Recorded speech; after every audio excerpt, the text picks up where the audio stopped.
Let's get this turkey basted. Thrifting for a bathroom remodel. Talk about that as well as helping out your appraiser when it comes to buying or refinancing. And Cupertino House of the Week, Willow Glen House of the Week, Luxury House of the Week, and the 12 Bay Area Sales Report. Helping out the appraiser. An appraiser is supposed to be a third party, unbiased professional opinion of the value of your home, whether it's a condominium, a mobile home, a single family home, or even commercial property. An appraiser comes in and tells the bank what they believe the value of that house or that property is worth. I talk to Ryan Lundquist quite often. He's an appraiser up in Sacramento, and he's been doing it for a long time. He knows his job. If you come to the appraiser and say, hey, I need you to make it worth this much or this little, you're influencing him. You got to be careful about what you say to an appraiser, because he's not supposed to be influenced any which way. Doesn't mean you can't give him comps and say, this is why I think my house is worth this much,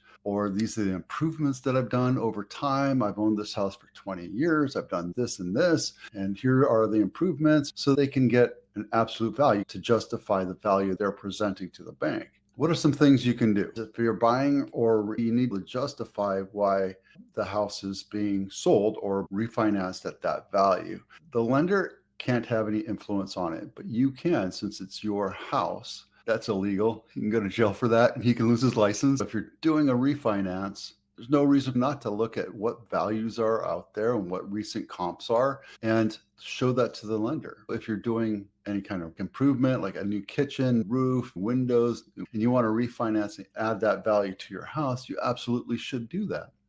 Clean up the yard, get rid of all the cobwebs, make your house look good. They're going to come in and have a first impression, just like a buyer would. Make sure you get your house ready to sell. Dirty dishes in the sink, I don't think they care. If you're having guests, you would clean up your house. If you have an appraiser over, make sure it looks presentable. I went through a house this weekend. You can see they were repairing cracks in the walls, but they hadn't actually painted it. The carpet was old, torn, stained, and run down. Why wouldn't you sell it or change that out before you put it on market? I get it as is, but then you're losing thousands of dollars of value versus a couple $100. Think about it. Curb appeal, make sure it's nice and clean. And by the way, be there when you leave. Make sure you take your pets and animals. But as he comes into the house, hand him your comps, hand him the list of improvements you've done over time, and get out of the way. Say, thank you. I'll come back in about 20, 30 minutes. And he'll say, oh, it'll only take me 10. Next thing, 5 steps for an kitchen makeover. When I first breezed over this article, it made it sound like he was thrifting to remodel. You can go to the clearance center at Home Depot and pick up a cabinet. But like, we love the concrete look as well. That was achieved for just $200 by pouring level quick concrete right over tile counters. Don't do that.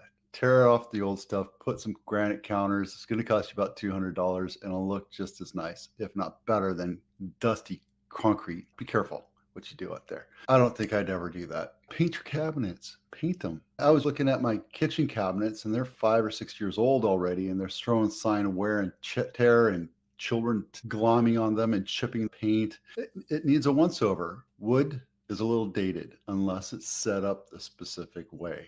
Right? So if it looks like you made it in 1990 or the early 2000s, maybe it's time to paint. If your house is original in 1970s, maybe it's time to paint the cabinets. Lighting, get rid of this fluorescent. Just get rid of them. Nobody likes the fluorescent. They're old. They're actually more expensive now.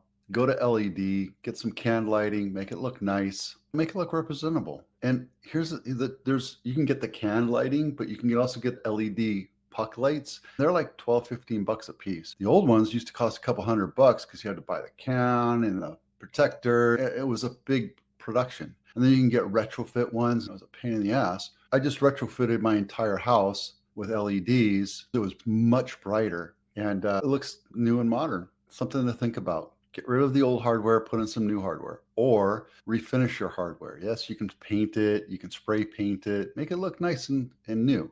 Right? If your floor is looking old and dated, or you have shag carpets, get rid of that. Put some tile in. Don't try to match the wood floor. It can be expensive, but just redo it. Same thing with shower. Same thing with your toilet. Your toilet is old and grimy. Get rid of it and put a new one in. I know it's expensive, but it's worth every penny because you'll get to enjoy it a little bit more. Enough said. This part of this episode is brought to you by the Home Inspection Checklist. If you're thinking about doing a honey-do list, selling your house, or getting things done around your house, download this Home Inspection Checklist. These are the things that home inspectors will look for when they inspect your house. Rat poop, air conditioning, make sure your air conditioning works, make sure your heating works, make sure your dishwasher, make sure your plugs work, make sure there's no cracks. Right? Get all that done. And if you do sell your house and you do those improvements, make sure you disclose it. I would rather scare away a crappy buyer and find the right buyer and wait a little bit longer than not disclose the improvements you did, just to protect yourself. Cupertino House of the Week, Barnhart Ave, not my listing, built in 2016. It's huge, 2,900 square feet. It's $4.2 million. 5 bedrooms, 4.5 baths, right off of Lawrence Expressway and near Mitty. That's a pretty house. I love that granite. A good granite is going to last a lifetime. You could put hot stuff on it. That's soapstone. That's Funkalula. So there you go. Cupertino House of the Week. This is Willow Glen House of the Week. And the reason why I picked it is because it's walking distance to Lincoln Ave. 3 bedroom, 2 bath, built in 1936. But I think we're going to be pleasantly surprised at how updated this house is. Because look, you can tell that this was the original house and it became the Winchester Mystery House of Britton Ave. So yeah, nice. Not a big fan of the gray tile backsplash. And they put in that gray flooring. It looks like it's LP, the vinyl. Guys, don't do the vinyl. Not when you're selling your house. That's a little busy looking. I think this was fixed. It's flipped. I showed houses this weekend and my buyers were using this checklist because it was allowing them to go through a few different houses and remember what they liked, what they didn't like, what needed work, that kind of thing. And that's what's great about this. So download that. The link is down below. What is this one? Oh, Luxury House of the Week, Mount Eaton Road. It's a bit of a drive. I used to drive this road when I was a kid. I used to have a little Honda Accord and just drive that road all the time. Fun times, good memories. Look at that. That looks like a hotel. Wow. Look at that office. I would love to be in that office. I just don't have $20 million. Real quick, Bay Area sales report. Santa Clara reached over $18 billion in sales volume last week. Congratulations, Santa Clara County. San Mateo is $1 billion short of that. However, their houses sell for a little bit more, 2.5 million versus Santa Clara's 2 million. Volume of sales in Alameda and Contra Costa are bumping up. 7,400 and 7,300 homes in contracts year to date. Santa Clara has 8, but if you look at San Mateo or Solano and Sonoma, they're at less than half of that. So Alameda and Contra Costa is definitely the place to be. And if you look, San Mateo is showing